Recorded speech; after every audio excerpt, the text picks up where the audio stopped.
Dans le dernier épisode, on a parlé des 3 premières vidéos à faire pour votre entreprise. Aujourd'hui, on va un petit peu plus loin. Je suis avec Guillaume aujourd'hui qui va nous présenter les 9 types de vidéos que n'importe quelle entreprise peut faire. Bye sur Rec!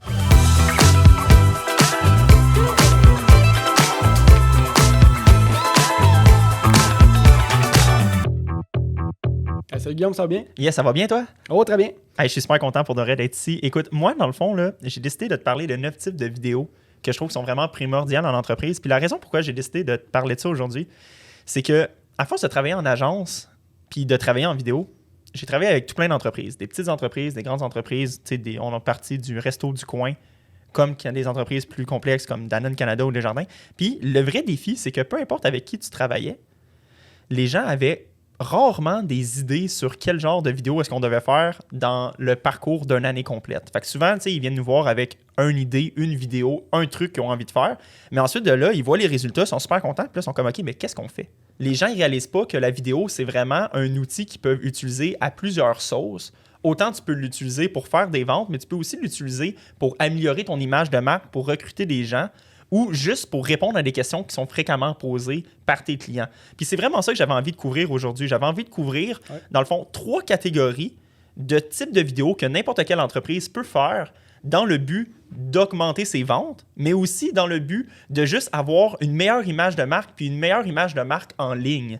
Fait que la première catégorie de vidéos, c'est tout ce qu'on appelle les promotions. Fait que ça, c'est vraiment les vidéos classiques. On va voir... La pub. Exactement, ouais, c'est ça, c'est la parfait. pub. Fait que ça, c'est ce qu'on va voir sur YouTube, c'est ce qu'on va voir à la télévision, c'est ce qu'on va voir même à la radio. Moi, j'ai décidé de me concentrer dans cette catégorie-là avec 3 types de vidéos. Fait que le premier type de vidéo, c'est toutes les vidéos publicitaires classiques. Là, on parle de TV spot. Souvent, on parle de vidéos qui vont avoir des durées vraiment prédéterminées. Fait que des vidéos de 30 secondes pile pour passer à la télé, des vidéos de 15 secondes. Ou sinon, ben là, vous l'avez sûrement remarqué aussi sur YouTube, ça devient de plus en plus populaire. C'est des vidéos de 5 secondes. Puis la raison pourquoi est-ce que ça commence à être vraiment populaire, c'est que on a réalisé que la rétention que les gens y ont, puis le temps d'écoute que les gens ils sont prêts à accorder à une publicité est de plus en plus petit année après année. Fait que souvent, les gens ils vont concentrer l'ensemble de l'information pertinente en 5 secondes. Donc, essentiellement, ton message le plus pertinent, le nom de ta marque, puis souvent ton produit vedette, en 5 secondes, on met ça, puis ensuite les gens ils sont déjà désintéressés, ils ont skippé, mais toi, tu leur as fourni l'ensemble de l'information que tu désirais fournir. Oui, puis on voit, tu sais, on a des pubs partout, là, on s'entend, tu te promènes sur l'autoroute, tu as une pub à chaque 2 minutes, sur ton téléphone, sur TikTok, tout le contenu est de plus en plus rapide. Puis c'est là que les pubs de 5 secondes puis de 6 secondes sur YouTube, on préforme un petit peu, le monde, on dit, OK, il y a le skip après 3 secondes là, sur YouTube. Bien, il faut rapidement attirer les gens, puis que l'oreille aille vers ta publicité, sinon c'est fini. Fait que c'est un peu ça, là, les pubs de 5 secondes, où qui prennent forme, je pense, puis j'ai hâte de voir ce que tu vas nous montrer par la suite. La deuxième, ça, c'est sûrement la vidéo que la plupart des entreprises devraient faire dès maintenant s'ils ne l'ont pas déjà faite, d'identifier ton produit vache à lait, ton numéro 1 vendeur, puis de faire une promotion sur ce produit-là, puis de faire une vidéo là-dessus. Si tu es capable de mettre ce produit-là out there, de le faire rayonner correctement, ben il y a sûrement beaucoup de personnes qui soit le connaissaient pas ou hésitaient, puis là, tu vas les faire passer à l'action. Puis c'est vraiment ça qui va te faire générer des ventes. Fait que généralement, on parle d'un produit où vraiment on reste limité à une gamme de produits. Puis le but de ça, c'est simplement d'augmenter les ventes. Je pense que les meilleurs exemples, c'est sûrement les vidéos de Apple avec leur iPhone, qui sont exactement ça. Là. On s'entend, quand ils font une vidéo, ils pourraient parler de la marque au complet, mais ce qui est super intéressant, c'est qu'ils se concentrent sur un produit qui est leur iPhone avec une publicité faite que pour ce produit-là. Ensuite de ça, ben là, on a une vidéo qui va faire un peu le rap des deux autres. Puis ça, c'est la vidéo d'entreprise en publicité. Puis là, ce qu'on veut faire vraiment avec ces vidéos-là, c'est de faire connaître ton nom de marque. Fait avant de devenir un Coca-Cola ou avant de devenir un Jean Coutu, ben, il y a beaucoup d'entreprises qui ont des produits qui se vendent bien, des produits qui se vendent à l'international, mais tu ne connais pas forcément l'entreprise qui est derrière pour plein de raisons. Puis il y a des entreprises que c'est vraiment ça leur défi, c'est de passer à l'autre niveau. Puis que si tu dis « Hey, est-ce que tu connais mon nom? » Ben, les gens vont dire oui, je l'ai vu récemment. T'sais. Si on parle à un DoorDash il y a quelques années ou un Uber, ben, il y a beaucoup d'entreprises que c'est vraiment ça le but, puis le gros défi, c'est de se faire connaître, puis le rappel de la marque. Fait que je te dirais que ça, c'est des vidéos qui sont super importantes quand tu es déjà rendu avec un bon volume de vente, puis tu as quand même une certaine crédibilité. Ben là, c'est d'aller affirmer ta crédibilité à l'ensemble de la masse. J'ajouterais même ceux qui n'ont pas de produits vedettes nécessairement, de produits ou de services vedettes en tant que tel. Exemple, un Dollarama, tu ne vas pas commencer à faire de la pub sur un produit, c'est toutes des affaires à 1$. Puis maintenant, mais en tout cas. DoorDash, comme tu disais, tous les services de livraison, ils vendent des services. Fait que c'est sûr qu'eux autres, il faut qu'ils mettent l'emphase sur la marque plutôt que sur un produit qu'ils vendent en tant que tel. Là, le deuxième volet, on est dans tout ce qui est convertir en vente. Puis ça, c'est super important de se rappeler le parcours du consommateur. Fait que je vais faire un léger débrief pour les gens qui connaissent peut-être un petit peu moins ça. Mais généralement, quand on a quelqu'un qui veut acheter un produit ou qu'on espère acheter un produit, ça va toujours commencer par l'identification d'un besoin. Fait que juste en général, aïe, mon auto vient de casser, mais là, j'en ai besoin d'un autre. Une fois que la personne, elle a déjà ce besoin-là à l'intérieur de elle, puis elle sait qu'elle a besoin d'une voiture, bien là, on tombe sur OK, mais par quelle entreprise est-ce que je vais faire affaire? Est-ce que je vais acheter une BMW? Est-ce que je vais acheter une Audi? Est-ce que je vais acheter une Volkswagen? La première technique de vidéo qui est super pertinente pour ça, c'est le témoignage client. Oui. Le but du témoignage client, c'est assez simple. C'est que tes clients, ils parlent honnêtement de ton produit, du service après-vente, de ton entreprise en général. Puis le but, c'est vraiment juste de minimiser les risques perçus. Fait que si on va dire, là, tu es une entreprise de robotique ou juste une entreprise qui vend des produits qui sont assez dispendieux, pour beaucoup de personnes, ça va être quand même un certain risque. Les gens vont se dire, est-ce que je vais vraiment dépenser 1500, 2000 $ pour ce produit-là sans vraiment m'assurer de la qualité, de savoir est-ce qu'avec le temps, est-ce qu'il va briser ce produit-là? Y a-t-il un bon service? Y a-t-il une garantie? Fait que ça, c'est tous des trucs qu'avec le témoignage client, tu peux voir des gens qui ont déjà passé à l'action, qui ont déjà passé à l'achat, puis qui vont dire si honnêtement, oui ou non, ils ont apprécié ce produit-là. Puis c'est sûr que si les autres le disent, puis c'est pas toi qui dis regardez comment mon produit est bon, puis regardez comment je suis bon, puis c'est les autres qui le disent, c'est bien plus crédible, on s'entend. Par exemple, Amazon, là, c'est un peu ça, les témoignages, pas les témoignages, mais les étoiles, puis les commentaires, c'est des témoignages clients, mais écrits, si on veut. Même chose des avis Google. Tout le monde, la première chose que tu vas acheter, ou tu vas aller voir une entreprise, tu vas voir les témoignages, tu vas voir les gens, qu'est-ce qu'ils disent de ce produit-là. Sujet vidéo? La deuxième, je te dirais que c'est quand même encore dans la même catégorie, mais là, c'est encore une fois dans le but de démystifier un produit ou de le rendre plus accessible. Puis là, on parle de la vidéo tutoriel. Encore une fois, si on parle de robotique ou juste vraiment n'importe quel produit qui est assez complexe, je pourrais penser aussi à n'importe quel logiciel. Un logiciel photo comme un Photoshop ou un logiciel de montage, mais c'est tous des produits qui auraient tout à gagner à faire des vidéos tutoriels. Puis on le voit super bien avec l'entreprise DaVinci Resolve que nous autres, on utilise énormément en vidéo. Parce que justement, quand tu as des produits qui sont très complexes, si tu veux amener tes utilisateurs, donc tes clients, à l'autre niveau. Si tu veux vraiment les engager dans ton produit, souvent en leur donnant de l'information puis en leur donnant des légers cours, les gens ils vont se sentir plus soutenus avec une équipe derrière, puis ça va leur donner envie d'aller plus loin là-dedans, puis surtout, ça va leur donner envie d'acheter ton produit s'ils savent qu'il y a une plateforme ressource quand c'est des produits très complexes. Je pense que c'est une des choses les plus importantes, si on veut, pour la rétention aussi de clients.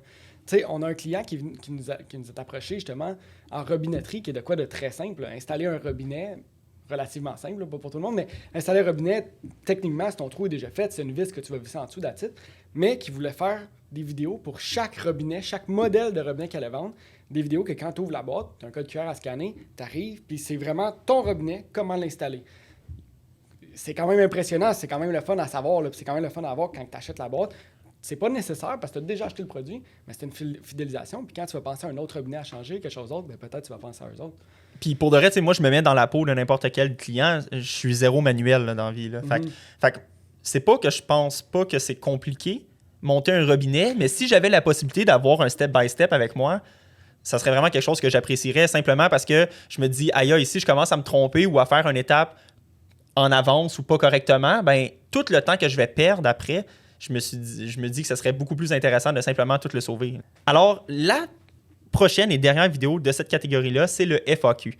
Le FAQ, c'est quelque chose qu'on voit super bien dans les articles de blog. C'est quelque chose qu'on voit aussi énormément sur les pages de review de produits sur Amazon. Mais de le faire en vidéo, c'est super intéressant aussi.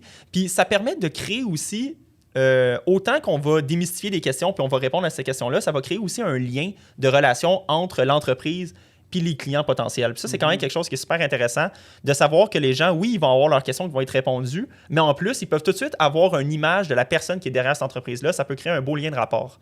Oui, c'est vraiment intéressant. Puis de plus en plus, même quand tu poses une question à Google, tu écris comment changer mon évier, par exemple, les premiers résultats, c'est des vidéos. Parce que YouTube, en fait, ça a été acheté par Google, c'est Google. Donc, ils veulent positionner leurs vidéos le plus haut possible. Puis c'est le fun de, quand tu fais une vidéo, tu es même par-dessus ceux qui ont fait du blog, par-dessus les sites web qui répondent à ta question, tu es rendu le top du top. Là. Fait qu'ils veulent vraiment pousser les gens à aller faire de la vidéo pour répondre aux questions des gens. Fait que c'est vraiment intéressant. Fait que la dernière catégorie que j'ai envie de vous présenter, c'est toutes les vidéos de notoriété. Puis là, le but des vidéos de notoriété, c'est assez simple. C'est vraiment juste de faire augmenter ton nombre de codes d'écoute, augmenter la portée de tes messages à un plus grand groupe. Fait que le but, l'ensemble de ces vidéos-là, ça va toujours être la même affaire. Ça va être d'augmenter le nombre de clics. Sur les réseaux sociaux, ça pourrait être aussi le nombre de likes, le nombre de commentaires, puis le nombre de partages. Puis, le grand but, c'est vraiment juste que tu te dis, si hier, je me faisais voir par 1000 personnes, là, j'aimerais ça me faire voir par 5000 personnes. On veut que les gens se rappellent de toi. Complètement. En gros, c'est ça l'objectif. Puis il y a plusieurs manières de faire ça. La première manière, ça serait de faire une vidéo recap événementielle. Puis là, c'est super simple. C'est que si toi, tu te dis, OK, ben là, j'ai fait un événement, comme par exemple la course Le Camp pour Ski Bromont ou n'importe quel festival de musique, mais tu pourrais dire, OK, ben là, j'ai fait cet événement-là, c'était vraiment le fun, mais il y a sûrement plusieurs personnes qui auraient voulu participer, qui n'ont pas pu participer. Fait qu'en faisant un recap sur le web, ça te permet de faire vivre ou revivre ce moment-là à des gens. Puis ça, c'est vraiment les parfaits moments pour certaines personnes de taguer leur ami en disant, aïe, aïe, on va y aller la prochaine fois ou le prochain événement, on n'a pas le choix. Puis ça, c'est vraiment ça qu'on veut. On veut donner envie, on veut donner le goût. Puis c'est sûr, ça va créer des ventes. Mais en premier lieu, c'est augmenter le nombre de commentaires, augmenter le nombre de likes, puis de faire voir ces messages-là à un plus grand groupe. Puis non seulement les ventes, je pense que là, tu l'as bien mentionné, mais il y a aussi le marketing RH. Recruter de nouvelles personnes. Ils vont voir exactement ton entreprise. Ça fait rappeler de ton logo. On le voit partout. On va le voir dans la vidéo promotionnelle. Les gens, ils vont être plus fidèles à ton entreprise parce qu'ils vont se dire... quand il va y avoir un petit creux, ils vont retourner voir cette vidéo-là. Ah, c'était donc le fun le party de Noël, c'était donc le fun le party de cet événement-là. Ben, ils vont se rappeler de toi puis ils vont vouloir rester dans ton entreprise plus longtemps. Ben oui, hein? Parce que c'est ça que j'ai oublié de dire. Hein? C'est que complètement, tu sais, c'est autant que tu peux y aller pour le public, puis tu peux l'utiliser pour aller outreach à des gens qui ne connaissent pas ton entreprise, qu'autant ça peut solidifier, comme que tu viens de te le dire, l'image de marque, parce que des événements, ça peut être à l'interne comme à l'externe, il n'y a absolument aucun problème. Là. Ben oui. La deuxième que j'ai envie de te présenter, c'est la vidéo culture d'entreprise. Puis la vidéo culture d'entreprise, là, on tombe vraiment plus dans le marketing RH en général. Mais le but de ça, ça va vraiment être de faire rayonner ton entreprise autant à l'interne qu'à l'externe. OK. Je te dirais que ce qui est vraiment intéressant des vidéos de culture d'entreprise, c'est que pour certaines entreprises, que c'est plus dur d'avoir une bonne image de marque, soit parce que c'est pas vraiment glamour ce que tu vends, comme on va dire, une compagnie de plomberie, ou juste une entreprise qui n'a pas une bonne réputation en ce moment. Ces vidéos de culture d'entreprise-là, ça permet de soit démystifier des préjugés que les gens avaient ou de montrer que finalement, ben, ça a l'air plus le fun que qu'est-ce qu'on pensait travailler là. Donc là, le dernier que tu voulais nous présenter, c'est les micro-contenus. Exactement. Les micro-contenus, je pense que c'est quelque chose que plusieurs personnes utilisent, mais peut-être que, c'est peut-être aussi personnellement, mais je crois qu'il y a plusieurs personnes qui ne l'utilisent soit pas de la bonne manière ou qui pensent que c'est plus complexe que qu'est-ce que ça devrait être.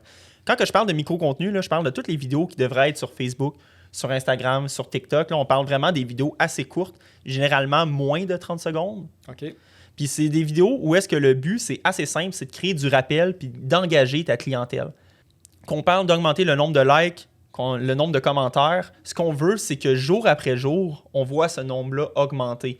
On veut vraiment créer une communauté de gens qui vont être derrière ton produit puis qui vont avoir envie d'engager avec toi. Fait que pas simplement des clients, mais quasiment, on veut créer des gens qui vont rep ta brand pour de vrai. Là. On pense à David City au départ quand ça a commencé.